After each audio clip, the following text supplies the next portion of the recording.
hear that music, or is it just like a blur?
Giorgio, Michelle, Prospero.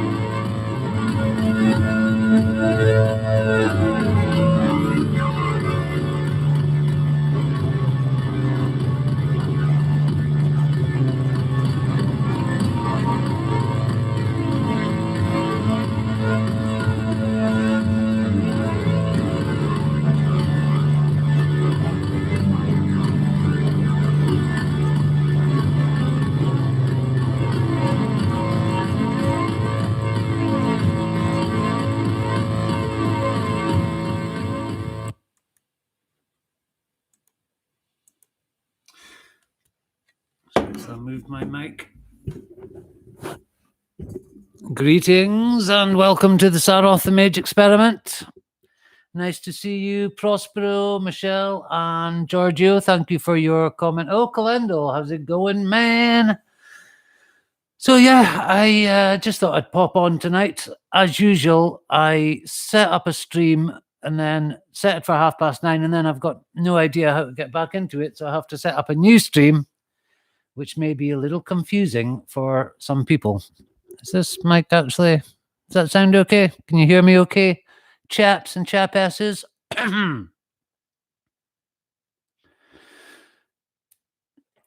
So yeah, it's just been a while, so I thought I'd come on and prove that I still live.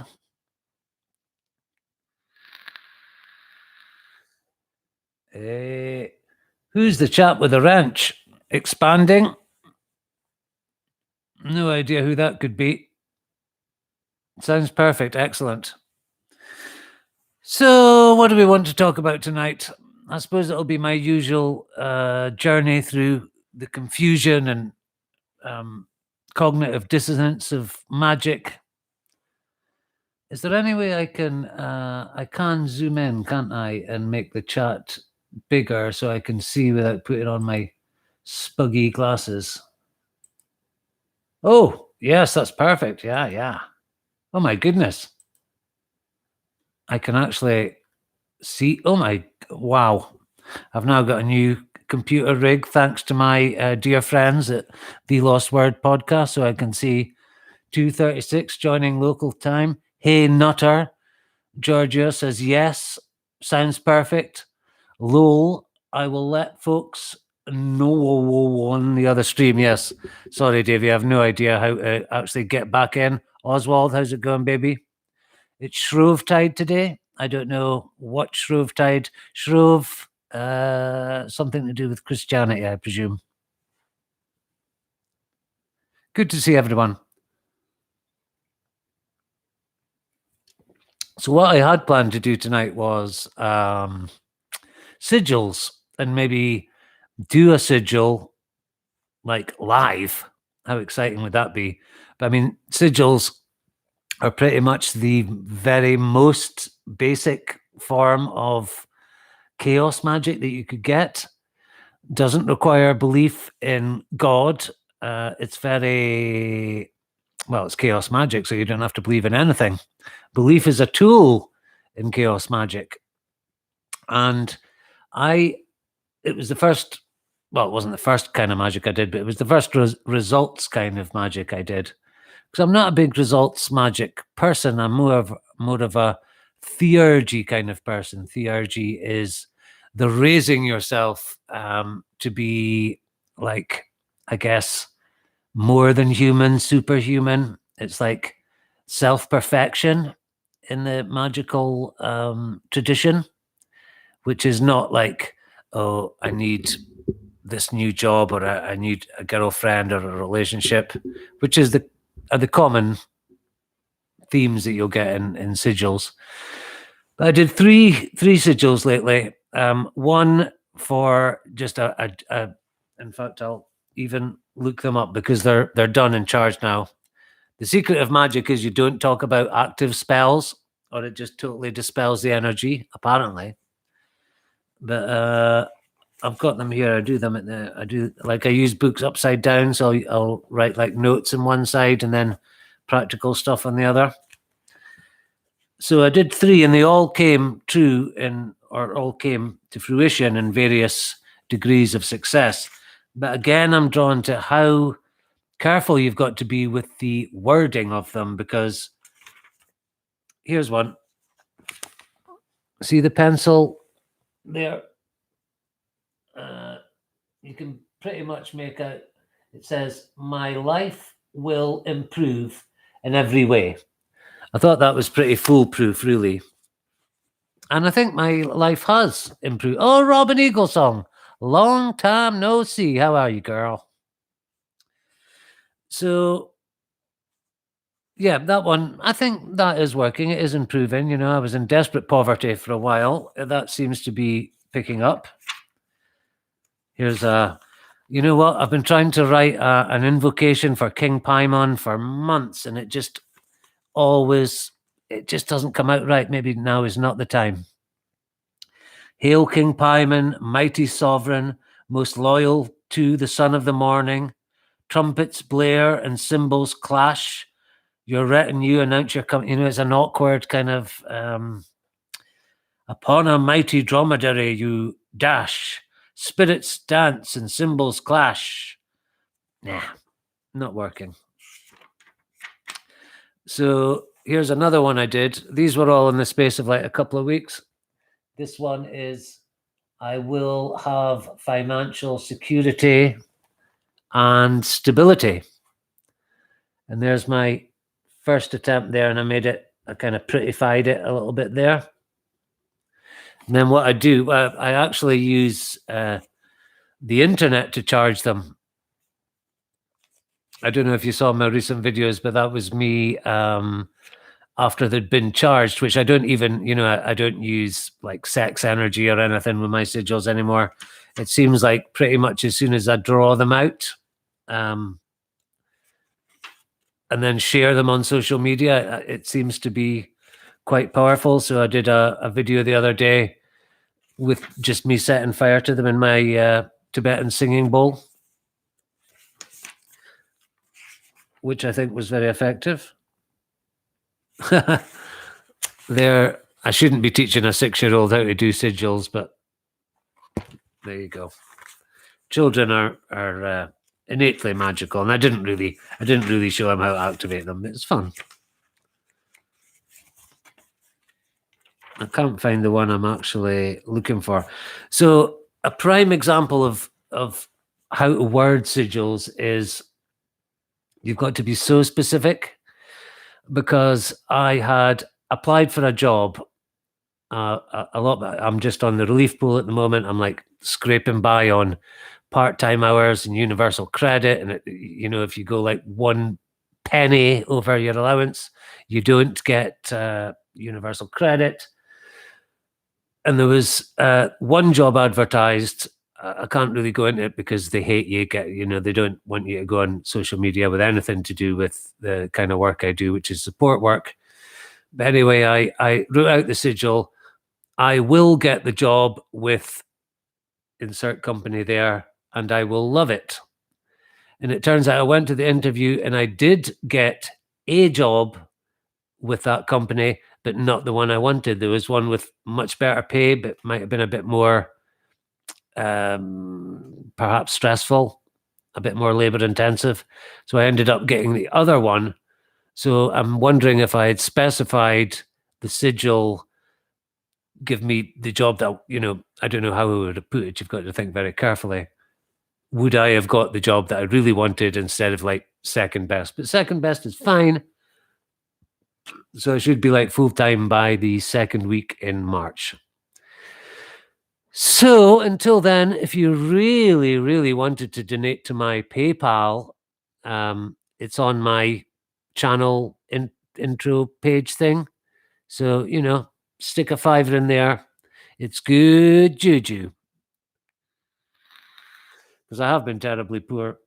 I've had to scrounge beer money.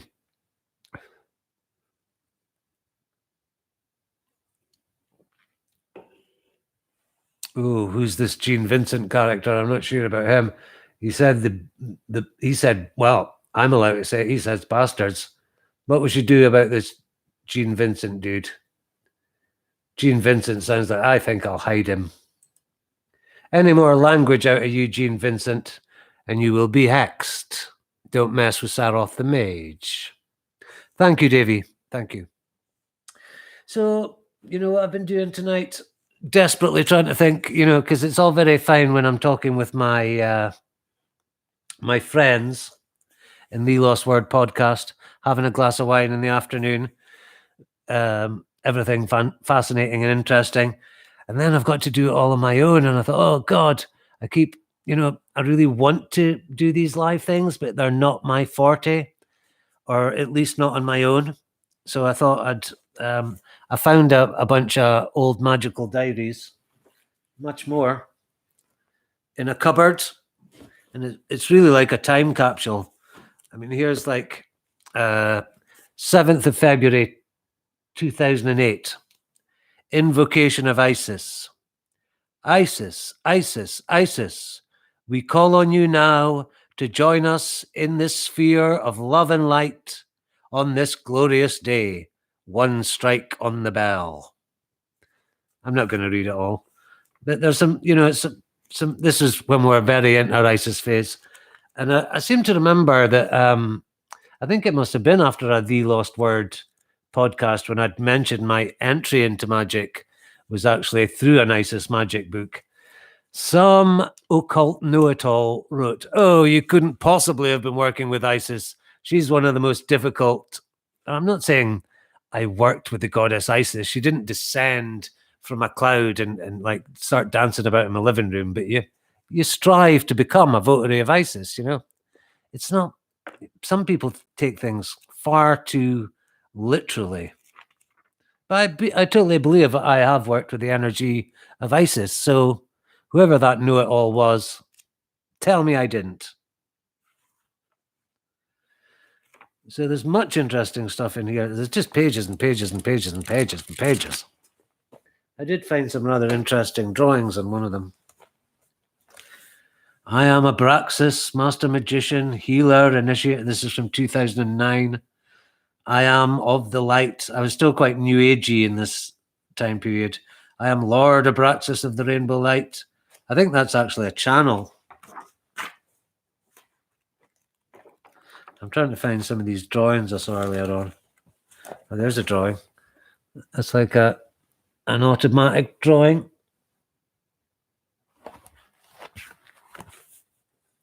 She my baby now, happy again. God knows what that means. I dread to think.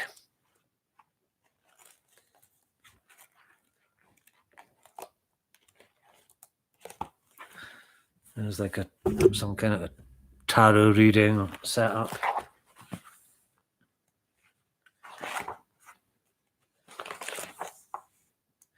Open, O earth, east, west, south, north, let's, yeah. I Ching reading for Christmas, for Christine, 13, 5th of February, 2009, perhaps. The Power of the Great, hexagram 34. Where's those drawings I saw earlier on? Because that was the Thosis symbol.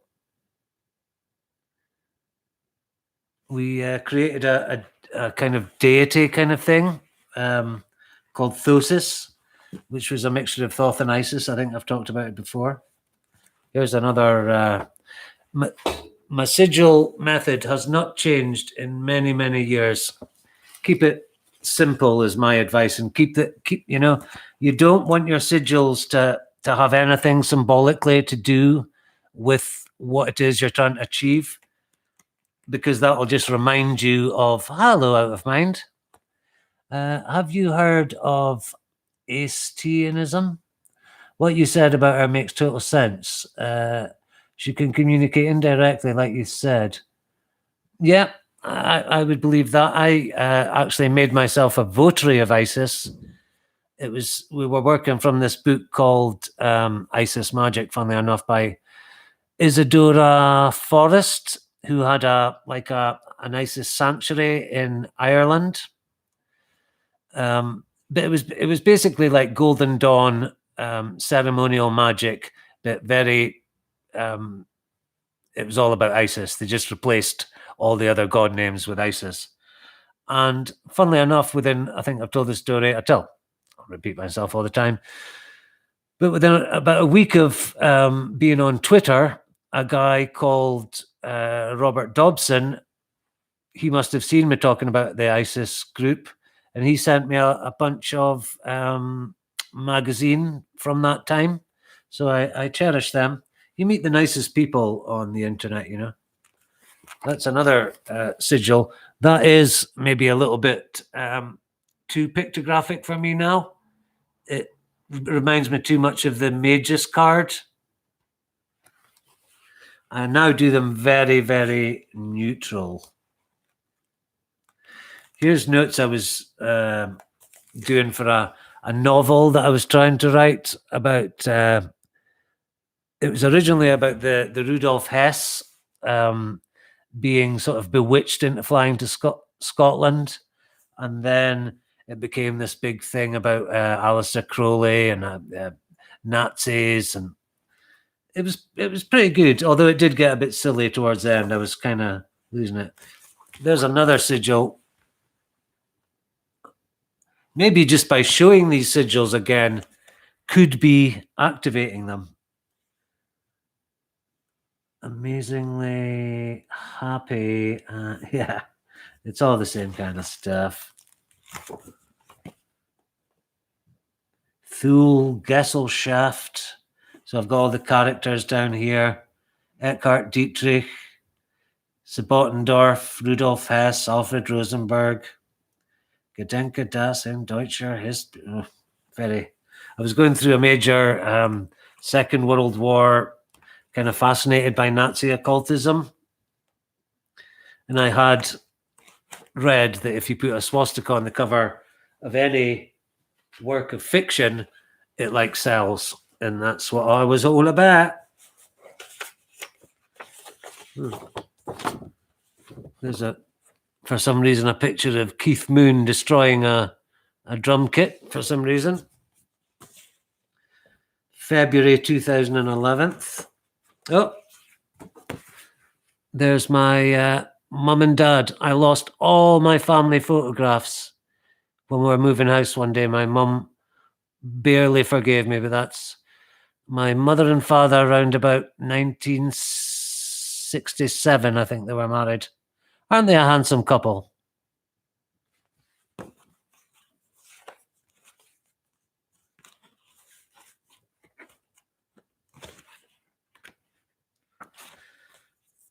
There's a leaf. What kind of leaf is that? I don't know. A slightly Modigliani-esque drawing there.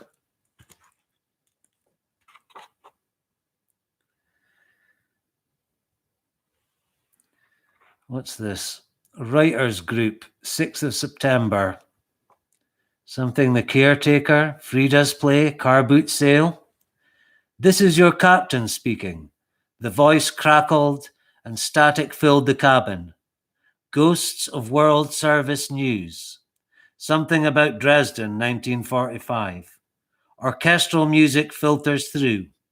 I can't remember how I got here. I see other passengers as if through a gauze of muslin. The air is vaporish and heavy. We are more clicks and dislocated voices. The turning sound of a gramophone plays American 1930s jazz. Cigarette smoke. I can't remember. I shouldn't be here. The plane seems impossibly large. I can hear a piano player, the murmur of laughter, and glasses clinking. Is there a casino on board? Last flight from Berlin. The captain's voice hovers at the edge of consciousness. I wonder if I've taken too many sleeping pills. That sounds like a dream. Yeah, like an actual dream diary thing.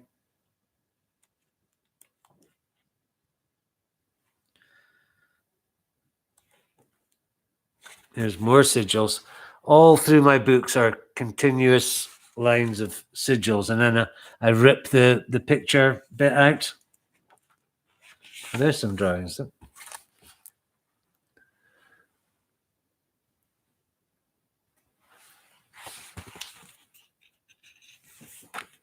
Well, there's a self-portrait. Obviously, I was feeling quite rough that day. It's fascinating. Probably more fascinating for me than it is for you. Oh, there's another self-portrait. Smoking a fag.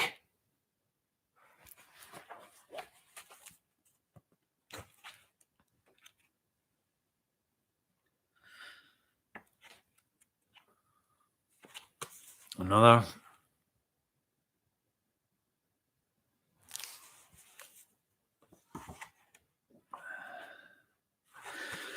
And another. Whoop. Very influenced by Pablo Picasso. Most of them are in pencil, actually. This is an actual portrait of a real human being.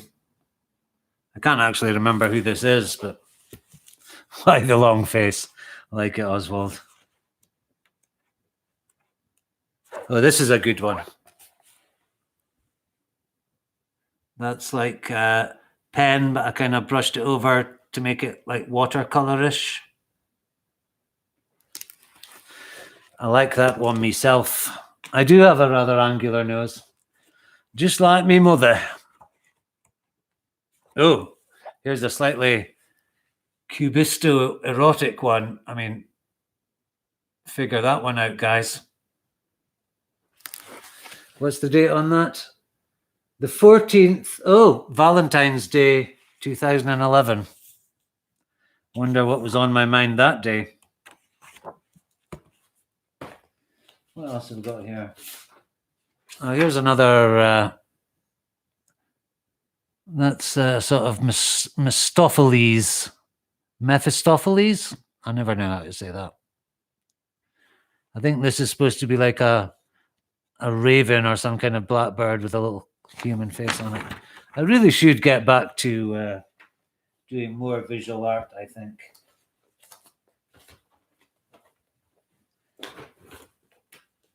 I was reading some stuff earlier and it was like, gosh, that's quite dark, you know, like some of the drug stuff. I don't know really if I want to go back there. I think that's why I stay away from these. I mean, the whole point of keeping magical journeys is you're supposed to go back to them and kind of learn from them. But I think there's so much darkness in my past that maybe I can only go back to it from a safe distance.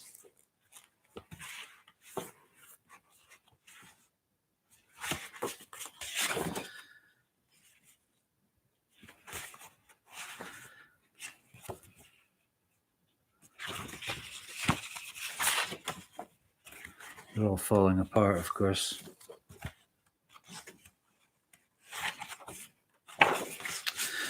Right, that's probably enough of that for just now. Have I missed anything? No, we've looked at that one. Okay, so how are we all doing tonight? I was going to show you how to do a sigil, wasn't I? I mean, I'm sure most of you know. So, has anyone got like a desire that they would like me to sigilize, although by me doing it, it wouldn't sigilize your desire, so it'd be kind of safe, because if I do one of my desires, then it might fire off. I mean, why don't I do one that I want? But does anyone have an idea, just so I can show you how to, or how I do them, which is pretty much how Peter Carroll and Liber Psychonaut and Null does them. It's a very simple but effective process. Let me tell you. Here's a nice bit of blank paper. Yeah, well, the Lost Word podcast. Yeah, okay. So let's take that. The more subscribers for the Lost Word podcast. So I usually put the word will in there because it's will. I could do one for. I could maybe do that one after, but let's do the. I've got this big heater in here because it's so cold that it's starting to get warm. Right, let's do one for. So the most simple way to do it would be, what would it be? The Lost Word podcast will gain many more subscribers. Sometimes put a time limit on it, but not in the sentence. I don't. So let's try this.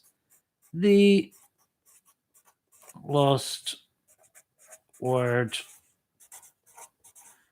podcast will gain, and you've got to think, like, could this backfire in any way? The classic example is I want £1 million and you get knocked over by a car and you get £1 million in medical insurance or something. But I think this one's fairly safe. It's pretty simple. Will gain many subscribers. You can't go wrong with that. So you would take that sentence. Is that backwards for you? It looks backwards to me, but it might not to you. I'm not quite sure how it works. So then you'd go along here and you'd take all the duplicate letters out. So we've got 2 E's there for a start. We've got 2 O's there. Take the other O out. Take that S out. Take that T out. Take that L out. So all the repeating letters come out. Take that E out. There's actually not too many repeating. The A there, the A there, the I there, the B there, the R there, the S there. So then once, it's not backwards, that's fine. It looks backwards on my screen. So once you've got your basic sentence, I always write it out using the last letter as the first letter of the next set of letters, just to make sure I haven't missed any, and also to scramble up the sentence in my brain, because you really don't want to be focusing on the sentence. As soon as you formulate the will, you really need to, because it's lust of result. And a thing that Pete Carroll talks about in Liber Psychonaut and Null is you've got a thing called a psychic sensor, which will actually prevent magic from happening, because human beings are so necessarily focused on eating, working, keeping time, making love, occasionally procreating. Magic is not a necessary thing so far in human existence. Arguably, as we evolve. Hey, Modways, how's it going, man? Good to see you. Arguably, as we evolve into the higher 4 circuits, going by the Leary Wilson 8-circuit model, magic will become more important. So let's just see what it looks like backwards. So R, C, S, B, U, that S is out. Y, N, M, that N is out. I, G, L, W, A. Wow, there's quite a lot here. D, P, D, D, W, T, S is there. O, E, H. So scribble out that entirely, and we're left with this somewhat random string of letters. That's because I've turned the sentence backwards, just so the sentence is not forefront in your mind. And I always start, like, economy is the name of the game for me in Sigils. You don't want tons of letters getting all confused. You want it to be the simpler and more streamlined the sigil, the better, in my mind. So I always start with like a capital I, like that. So we'll take the I out, but that can also be like an L, because you've got the L shape. So take out the L. Can also be a T. Take out the T. An H, take out the H. Yep. Okay. So we've got that, and that takes out like 4 letters. T, L. I mean, you could technically use that as a U, but I think that's cheating a little bit. Another thing I like to do is use this. So those 2 peaks can be a W and an M, but I also cheat a little bit and use it as an N, because you've got, like I say, your psychic mind will recognize these letters. We've also got the Y here. See there? So we can take out the N. You could use that, the Y, the negative space in the middle is a U. So let's do that to keep it simple. We've also got a B there. So we can take out the B. We've also got an R there. If you just take out that bit. So that's all fine. Okay, A.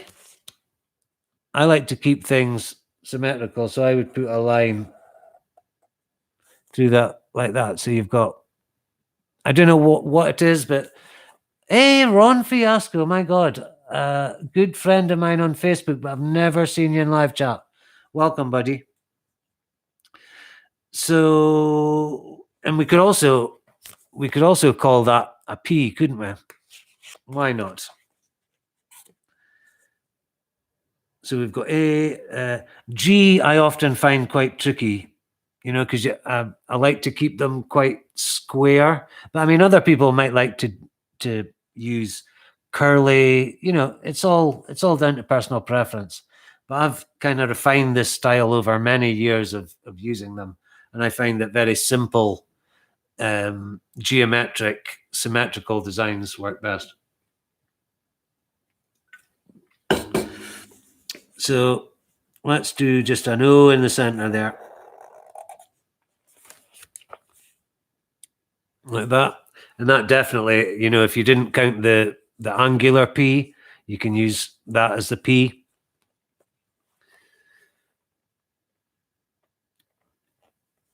let's put a line.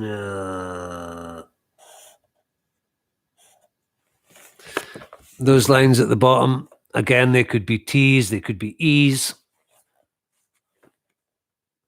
C is just half this circle, so is D. I've already got the W. So already we have pretty much, well, we need an S. I mean, you could say this shape is an S, but let's just, what can I do for the S?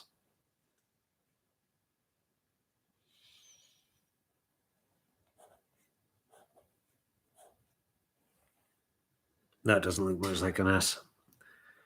S's are difficult. The curlier the curlier the letter, the harder it is, I think.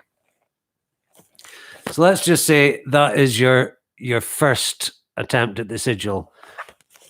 Maybe work on it a little bit, pare it down even more. I would say, you know, the less lines you use, the more chance it has of imprinting itself, bypassing the psychic sensor and going straight into the is it the collective unconscious? You know, Jung, Carl Gustav Jung says that, you know, we don't we think in language, but we process, like, you know, we create in symbols, or we, you know, deep thinking is done in symbols. Like dreams are all done in symbols. It's not like we dream in language. You know, if I think about my dreams, they're very visual and symbolic, and they do use puns, but there's not a lot of spoken language in them at all. So let's just see if we can make it look a bit more magic-y. So that's the basic shape.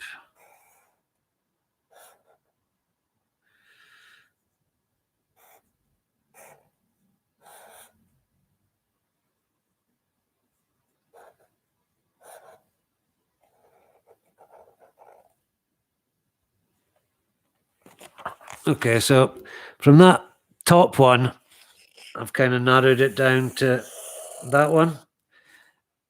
And for me, that is a perfectly workable sigil. I think one of the hardest things about sigils is actually forgetting, you know, if you're really wanting something and you do a sigil to make it happen, how can you forget what this means? You know, I have got into the habit of being able to do it quite easily, but what I would suggest is you maybe do 2 or 3 sigils at the same time. And if you make them very similar looking and you always use the same kind of technique, you're always going to get sigils that look very similar to this. Walk away from them if you've got time for maybe a week, then come back to them, and you're not going to know which sigil's which should prevent you knowing exactly what it is. And then you really can't be, oh, has that sigil worked yet? Has it worked yet? Has it worked yet? I'm just seeing what Ron said. There are enough goofy. Yeah, Pepe, that frog thing became a, you know, this is why I think some people think it's unethical to use. My friend Alex, who we haven't been in touch for a while, but I once just put a sigil on a YouTube video and just flashed it up, and he was like, "Oh, you can't do that. It's black magic. You're using people's consciousness without their permission." And yeah, he's got a point, but I really, you know, as long as I know the sigil is something good, even if it is something quite selfish for me, I don't think there's any harm in flashing it in front of a million people on social media. It just seems to give it an intense power. And also what I do is I'll put it in a photo editor. Like I'll take a photograph of the image and put it through a photo editor, so it's like high contrast. You know, like that. You get the infrared kind of style images, and I think that just makes it so impactful visually that it hits the collective unconscious, it rebounds, and it comes boom right out there. They do indeed, Modwiz. We all have a point. Well, yes, men and ladies. So how are you, Ron, by the way? How you doing, man? So that is our The Lost Word subscriber sigil. I noticed coronavirus seems to be a total obsession with media mages at the moment. I notice, who is it, one of these two first initials and a second name magicians? Have you noticed how many magicians are called PJ something, DJ something or other, EA Coetting, VK Jahannam, DH Thorn? What is it with the two initials and the second name? If I was to do that, I would be SJ Ray. By far prefer Saroth the Mage. So we will keep this one. I like, good quality paper. You can do all kinds of things to it. Is Baz here? Davey, are you in as expanding the process on the Lost Word, or do we have two members of the venerable Lost Word drinking society in the house tonight?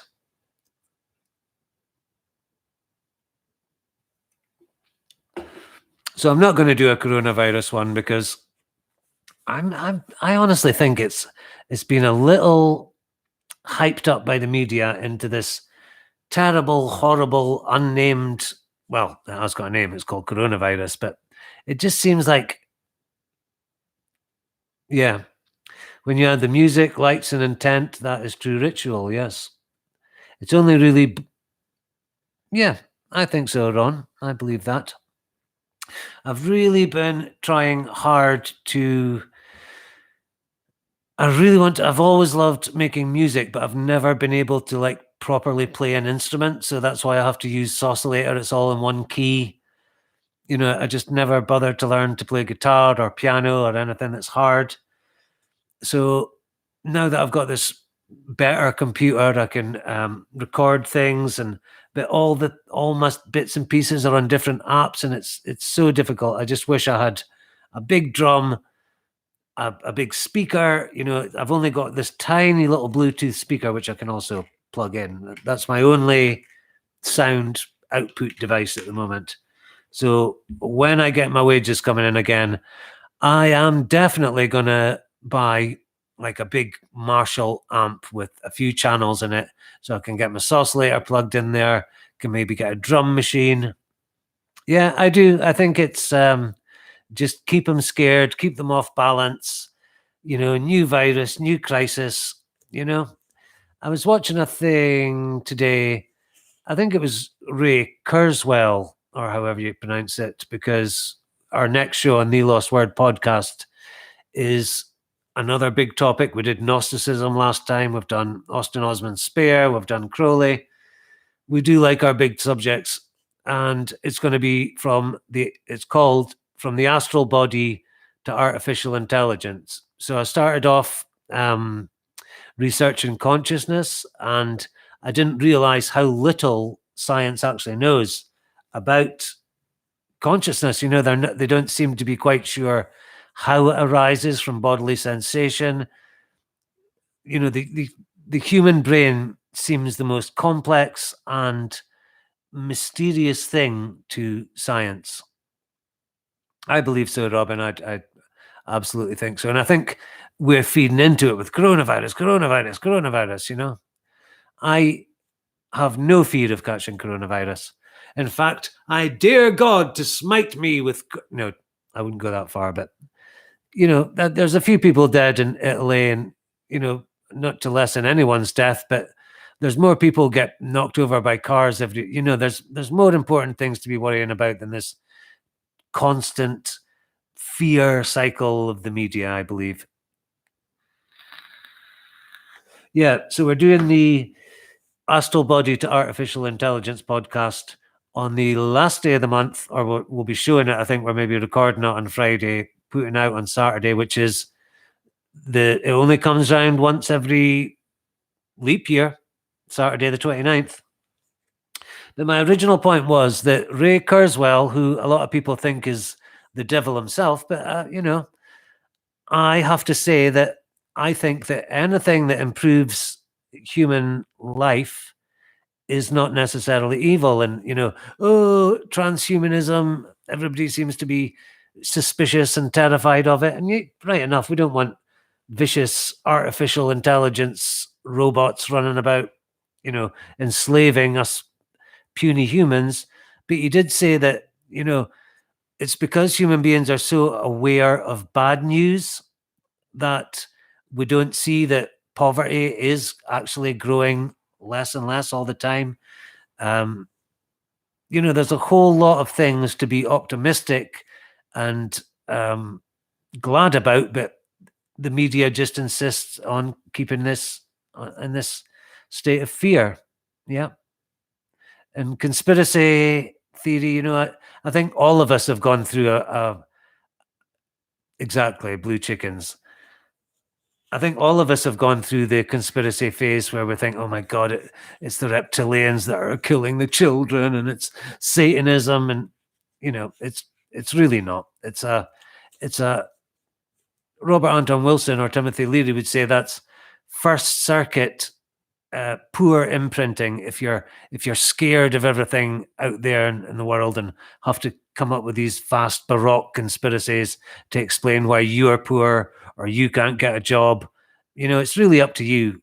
If I'm poor, it's because I haven't been able to work as much as I want, but I know I can fix that poverty by actually really trying hard to get a job. And I realize there are places in the world where it's much harder. People face much greater obstacles, but it is up to, if we're going to say we're powerful and we're magicians, surely it's in our own power to get our own shit sorted out and not to keep pointing up at the fools that are in control.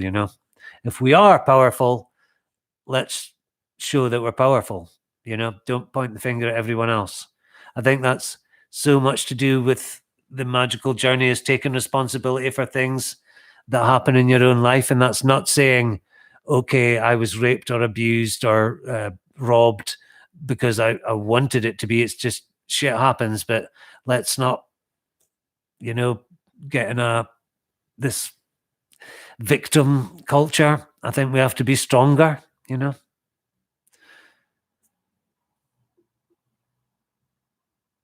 So that's my moralizing for the evening.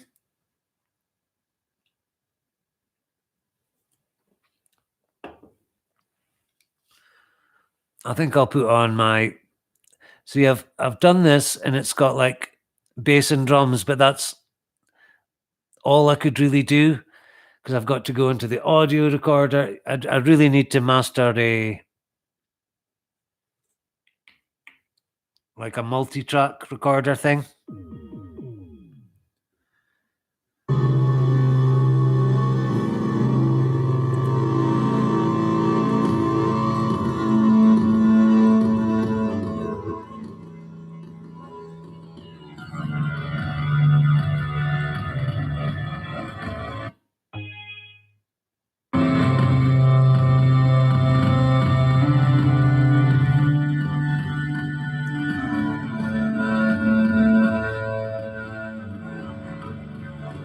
This is me on Saucillator and one of those virtual drum kit things.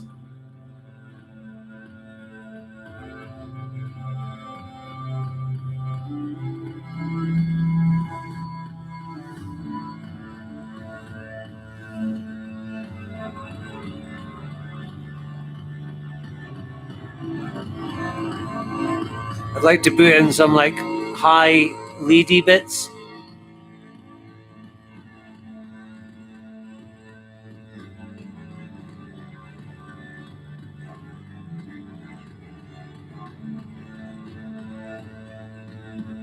Absolutely, Ron. And Modwiz, yep.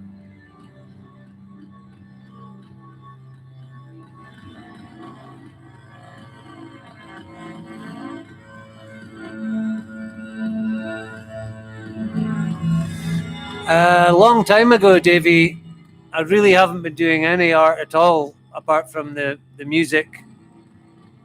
Trying to. That was something that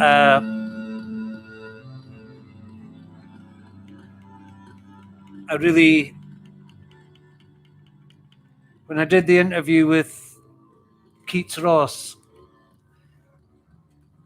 and I saw, like, wow, here's a guy that does all his own music. He does all his own art. You know, he does it pretty much all himself. And I was making these videos just lazily ripping pictures off Pinterest. And you know, the whole video would only take me 10 minutes. I'd do a quick doodle on this oscillator. I'd rip a load of art off Pinterest, and then I'd read someone else's, you know, whether it was an Orphic hymn or a bit out of a book.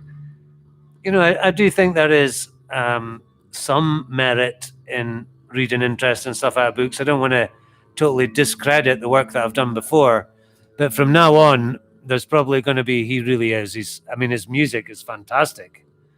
It reminds me of a sort of Beck kind of, very talented guy.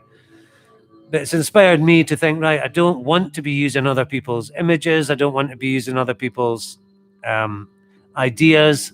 I want this channel to be totally original and as creative as I can possibly be, you know? And if that means I can only, you know, when I used to be able to do a video in 10 minutes, if it now takes me 10 months to do a video, so be it. I'd rather do that than to kind of use other people's stuff.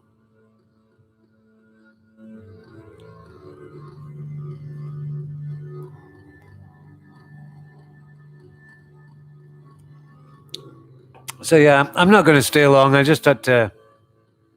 had to scratch an itch. Every time I do a live stream, I lose subscribers for some bizarre reason. But it's not all about subscribers, is it? Save, yes.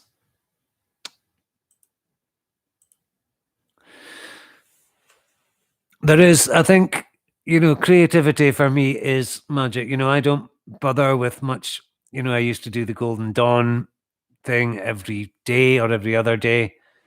And it was getting me somewhere, but I honestly think that, oh, nice one, Modwiz. You should, have you got any music up on your, I think I'm still subscribed. I have seen you and another guy, I'm not sure who it was, but I've got so many videos on my watch list. But what we'd really like to do as technology improves, you know, even when I started this channel back in the summer of 2018, I think we did try and have like jams in real time, but because of sound lags and stuff, it was not too successful. But I think that you know, internet speeds and stuff have improved.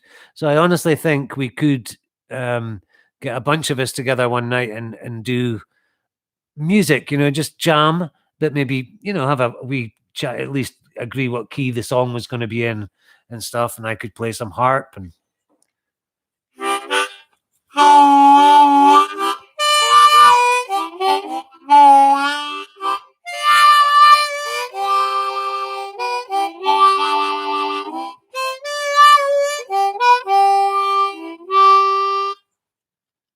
expanding the tunes.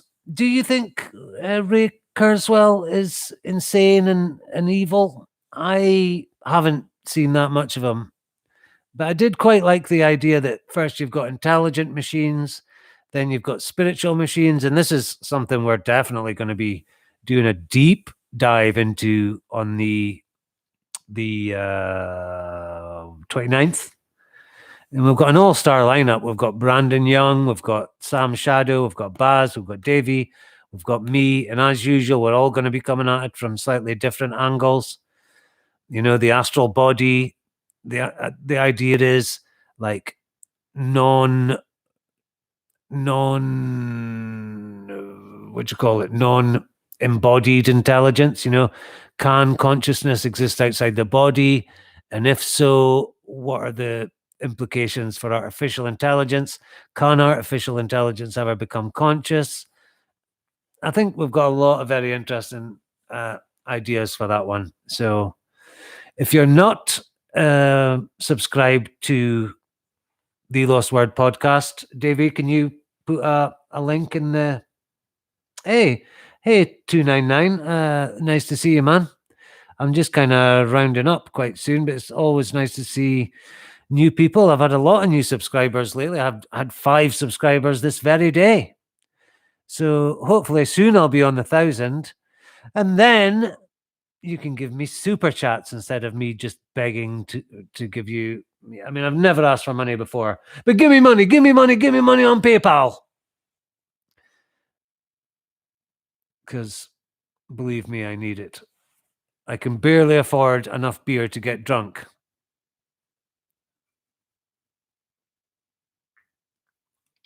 But when the new job starts and I finally get paid, that'll be fine. I mean, the golem, I often think that we not only get echoes from the past, but we get echoes from the future. So in some sense, time has already happened in a kind of cosmic sense, that it's only us humans have to experience time as like a almost a 2-dimensional start here, finish there. So I think it's equally possible that artists and visionaries and magicians get signals from the far future. And I'm thinking, is that what, you know, how long has science fiction been going on about alien artificial intelligence? The quote that I never get tired of saying is that artists are the unacknowledged legislators of the future. That was Percy Shelley saying that, it's the artists that seem to divine the future first. Artists dream up, and then when the artists have written it in science fiction, poetry. Yeah, nice one, Ron. We did have 93, which is, of course, the thelemic number. Congratulations on being 94. You're 93 plus 1 is how I like to look at it. So yeah, there's this idea of Yetzirah, the formative world, the Platonic ideal world of perfect forms. I think artists do tap into that world and draw down into what's this world called in the Kabbalah again? Yetzirah, Asaya. We're in Asaya. I think we draw that into Asaya. So I think we have a lot to thank for, like people like Gene Roddenberry and Isaac Asimov, Philip K. Dick. These guys were visionaries. Absolutely. Yeah, absolutely. Time works backwards and forwards. I really do feel like we get echoes of ideas from the far future. I even got the idea today that the fallen angels who apparently fell from heaven, Asaya, I did get it eventually on. The fallen angels might be a future echo of some kind of artificial intelligence, because they were all about technology, I don't think I've ever read a whole book of Isaac Asimov. I liked science fiction, but I wasn't a huge... I was more like into... As a youngster, I was more into like Stephen King. I thought he was like the supreme writer because he added like a psychological level that I'd never... Mind you, as a 12-year-old, you're not going to have read much classical literature, but Stephen King to me just gave that... I used to read people like, not the guy that wrote Dune, I think that was Frank Herbert, like James Herbert and all those really pulpy, trashy... Dean Koontz actually wrote a fantastic book with Stephen King. I think it was called The Dark Tower. I was just absolutely in love with that book. I was, those things that just grip your childhood imagination, like a film. I think it was Jamie in the Toll Booth. It was all about this, real people being able to go into this kind of magical fantasy world and interact. yeah, the Dark Tower, and shout out to one of our magician friends, Waylon. His YouTube channel is called the Dark Tower. He's very worth a sub, although he works from the Necronomicon and stuff that I'm not totally familiar with. So I don't always get his but I really like what he said in one of his last podcasts, that we totally, I think when you start off in magic, you're very into like the idea of following a discipline and learning how to do exercises and practice, and that's fine. But as you get on in years, I've been practicing and researching magic for nigh on, well, I'm 50 now, so 51 actually. So, since 16 minus 51 is 30 odd years. And the more you get into it, the more you realize it's a very individual path, that your way of doing things isn't going to be other way of doing things. And, I've always been very reluctant to do, here's how you do the lesser banishing pentagram ritual, or I did the sigil one tonight just because it's been kind of present in my life lately, and I thought it would be fun. And I can always like tag it and try and get loads of views, do a bit of clickbait, because I like views as much as the next man. I do want my channel to be a success. It's become like every morning, literally, I wake up and I check my YouTube studio, see my views, see my subscribers. It's just like a little, human beings love to. It's like checking my bank balance. Am I any richer today? And it's not. It's a kind of currency for me, and there's no shame in it. We have YouTube channels because we want people to watch them. If we didn't want people to watch them, we'd just make little bizarre videos and watch ourselves. And I can rarely watch live streams of me alone back. I can watch my little arty videos and stuff, but just watching me talking for over an hour on my own is quite painful. So I hope it's not as painful for you guys. So perhaps just before I go, I'm not going to do like, pick a card or anything, but I have so many treasures hidden away in boxes. Hold on, do you have any fundamental practices you do daily, Saroth? I try to meditate daily and add the middle pillar or something. Yeah.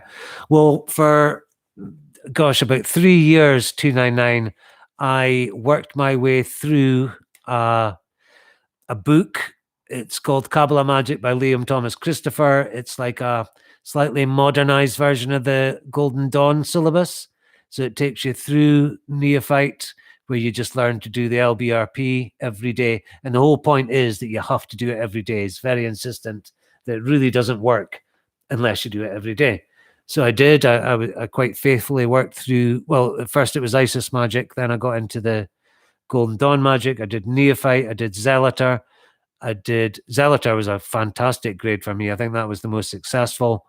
So I would do like a meditation to start off with, then a lesser banishing pentagram ritual, then an invocation of earth, which is the zealoter grade. In zealoter, you're really zealous. That's why they call it zealoter, because you're really keen. And I wasn't really working. I was coming out of my period of addiction, and it was a very necessary discipline for me. And I really felt the benefits of it. I was having kind of, I was able to put myself into kind of auto hypnotic states, or kind of altered states of consciousness by ritual alone. Had a few interesting experiences. But then as I got into Theoricus, the air grade, and I got a full-time job, which I find it very difficult even to be disciplined enough to meditate and do a middle pillar exercise every day. But I really should. I would love to get back into that. But now I find art and magic are so interchangeable for me. As long as I do a bit of something creative every day, I've always kept, I've got journal after journal, I never stop writing and creating. So for me, that's my magical practice. But yes, 299, I would totally recommend that you do try and do a little bit of practice every day. Absolutely. So thank you for asking that interesting question. So I was just going to show, I don't think a lot of people have I picked out the court cards and the major arcana because the what do you call them? The lesser arcana are quite boring. But this is a really beautiful tarot deck. It's the Wang Regardi Golden Dawn pack. It's got a kind of beautiful naive quality about it that I like. So I just thought I'd show you some of these. That's the moon. This is the magician. See how kind of, it's almost childishly, but I just love it. It's got an innocence about it. Now, what I would like to do with the major arcana is, because it's very hard looking at nondescript, just a bunch of wands to figure out what they actually mean. So I was thinking of transcribing the meaning from another deck, say the Rider-Waite or even the Thoth deck, and just scribbling on. I've actually done that here. Air, water. That is the Prince of Cups. But I just find the artwork in these very beautiful. And they've also got that lovely back bit as well. And yeah, very beautiful cards. I think out of all the tarot cards on the market, these are my favorites.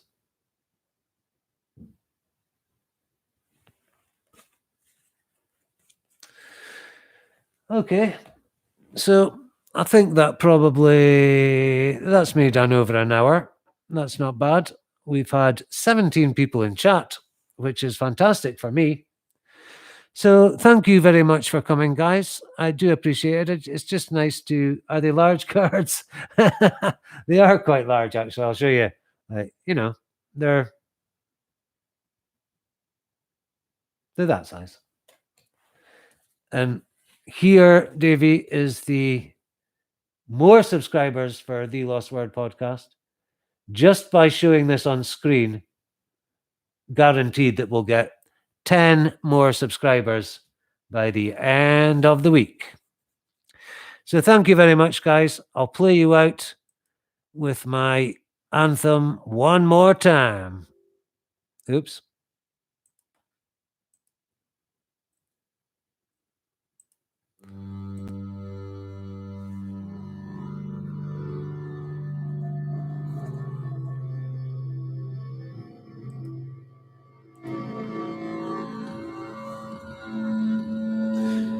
Thank you very much.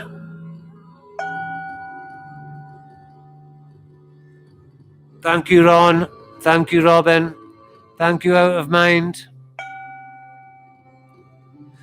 Thank you, Prospero, my dear friend, one of my oldest subscribers. Anybody else in, just say goodbye. Modwiz, thank you very much. Oswald, as ever, thank you, man.